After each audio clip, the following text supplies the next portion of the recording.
Ito guys, oh. Ang tawag dito sa lugar namin ay saang. Ayan guys, saang. Ngayong araw guys, napakarami nga pala namin mga nakuhang saang dito sa Dalampasigan. Kung tawagin dito sa lugar namin ay kanluran. Grabe guys, sobrang sarap pala nitong ihawin, kaya samahan nyo kami. So yun guys, what's up? So yan guys, nandito nga tayo sa kanluran na tinatawag dito sa lugar namin. At napakaganda guys ng lugar na to. Ngayong araw nga pala guys, siguro alas 2 na lang hapon, ano. Manguha nga pala guys tayo ng mga suso dito, mga sihi or kung ano-ano mang pwedeng kunin natin dyan. At ipupudrip guys natin dito sa may tabing dagat at mag-iihaw na rin tayo ng mga karne at mga gulay. Ayan. Kaya samahan nyo muna guys kami ngayong araw na manisidol. Let's go! Let's go!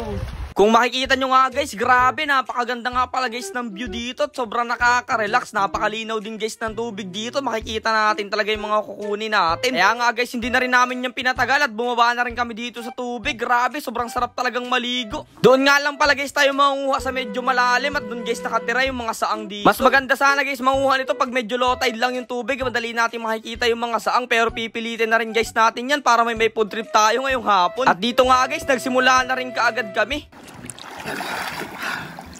Guys, ayan. Nakakuha tayo ng isa. Ito guys, oh. Ang tawag dito sa lugar namin ay saang. Ayan guys, saang. Grabe, 1-0 na agad.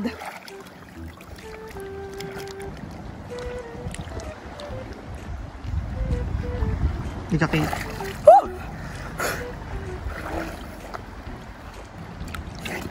Guys, saang ulit. Tapos ito, bigatan guys sa tawag dito. Parang talaba siya guys kung sa mangroves. Bigatan naman siya. Dog, sila na. Oh. Dali. Dami na. 3 na. Diretso tayo. Dito naman tayo sa may kabilang part na to. Dito tayo.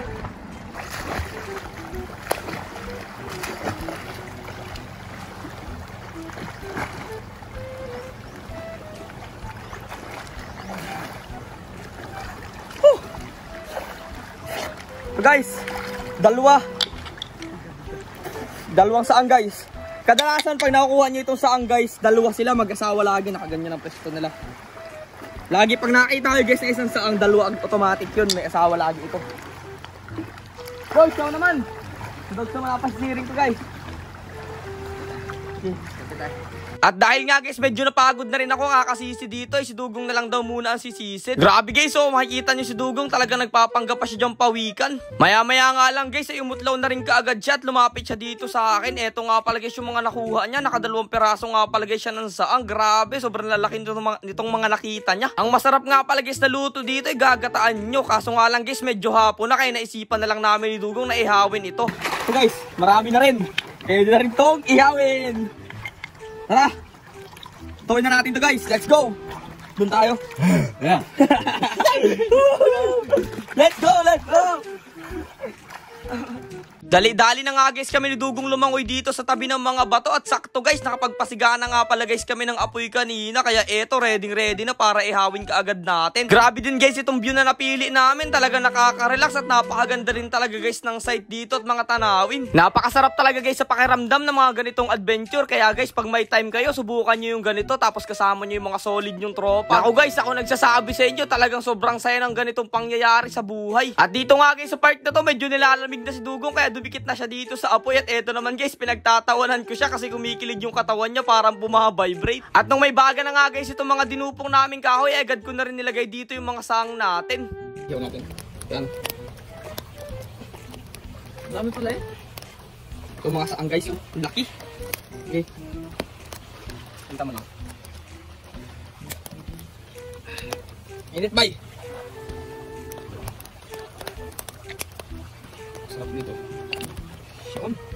Makalipas nga lang guys ang ilang minuto, grabe, sobrang bango na itong iniihaw natin. At kung makikita nyo guys, talagang kumukulo-kulo pa yan. Oh, grabe, sobrang sarap pa rin higupin yung sabaw na yan. Tapos nagtataka lang ako bakit sobrang lakas ng apoy. Nandito pala si Dugong sa gilid, pinapakahipan niya at excited na excited talaga siyang maluto ito. Pagkatapos nga lang guys naming ihawin yung mga sanga, isusunod naman guys nating ihawin itong mga daladala naming mga talong. Syempre guys, para healthy living rin naman tayo. Sakto rin guys, may dala nga pala kaming baguong dito at nagdala rin nga pala guys kami nitong ilang perasong karne. ulit, inihaw na lang namin. Grabe guys, yung pagkakaihaw namin dito, talagang saktong-sakto lang yung pagkakasunog. Pagkatapos nga guys namin maluto lahat ng mga kakainin namin, at medyo hapon na rin. Eto na guys, nilagay na namin dito sa may ibabaw ng bato. At eto na nga guys, so grabe, sobrang solid niyang guys, pupudripin natin yan. At may bagoong pa dun sa dulo. At oo nga pala guys, bago tayo kumain, wag natin kakalimutan magdasal at magpasalamat kay Lord sa araw-araw sa pag-iingat niya dito sa atin.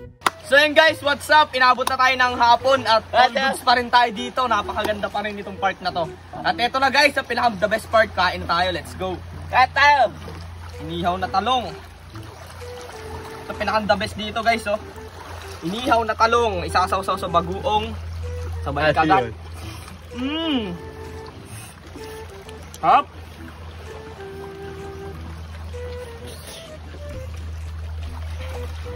Ito guys yung saang, oh. Papakita ko sa inyo. Ito guys yung mga nakuha natin suso. Ito yung laman niya. Sobrang solid nito guys, oh. Tara! Sausaw natin sa bagoong.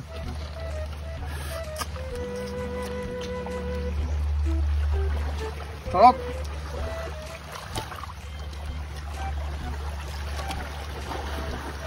Habang kumakain nga guys kami ni Dugong, gusto ko lang magpasalamat sa lahat ng mga solid na nanonood sa atin dyan at mga nag-share ng mga video natin. Salamat sa inyong lahat guys sa patuloy na suporta nyo sa aming mga ginagawang vlog. Pasensya na nga pala guys kayo kung minsan hindi ko kayo nare-replyan sa mga comment at dito sa mga PM nyo sa page namin guys, kasi sobrang dami, hindi ko lahat makita. Kaya guys, kung mapapanood nyo tong video na to, sobra talaga ako nagpapasalamat sa lahat ng mga solid supporters natin dyan. Yung simpleng pag-share nyo guys nitong video namin, sobrang laking tulong sa amin nun. Kaya paano guys, hanggang dito na lang muna. Kita-kits na lang guys ulit tayo bukas.